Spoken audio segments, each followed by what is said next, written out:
Hot take. Bali is not the healthiest destination. I stayed in Bali for a few months in the past, and although I love the island in general, these are 3 reasons why I don't think it's a healthy destination that a lot of people go there for. First, you don't really get to walk that much. This depends on the season, but when it's hot, it's scorching and humid that in just 2 minutes of walking, you start getting drenched in sweat. And then there's also not much of pedestrian space, so you always end up walking right next to cars and motorbikes. So it's not so safe either. So you end up choosing not to walk, always going everywhere by bike. So what happened to me because of this is I worked out so much. I went to gym every day. I would surf whenever possible, but still I gained some weight. And I think the big reason is because I couldn't walk that much. Second, you don't cook that much. At first, I was really happy that I didn't need to cook that much. You have so many different food options and nice restaurants, also for relatively cheap prices. And of course, you can also find a lot of healthy food options too. But there came a time where I got tired of eating at restaurants or ordering in. I also wanted to be able to control the amount of sugar, salt, or any ingredient in the food too. But here was the tricky part. Most villas in Bali cater to short-term tourists, so not a lot of them have well-equipped kitchens. Very small or non-existent kitchen space, tiny fridge, lack of just general basic kitchen tools. But I'm telling you, cooking is not my favorite activity either, but still, Bali made me miss cooking. Last but not least,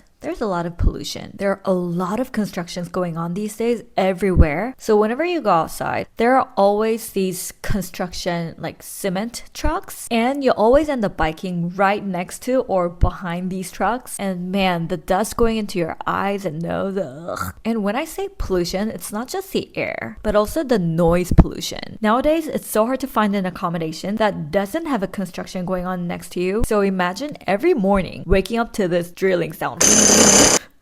It drives you crazy. So yeah, these are the reasons why I don't think Bali is the healthiest destination, especially for long-term nomads. So what do you guys think? If you've also been to Bali, what was your experience? Let me know in the comments below. Stay healthy, stay genki.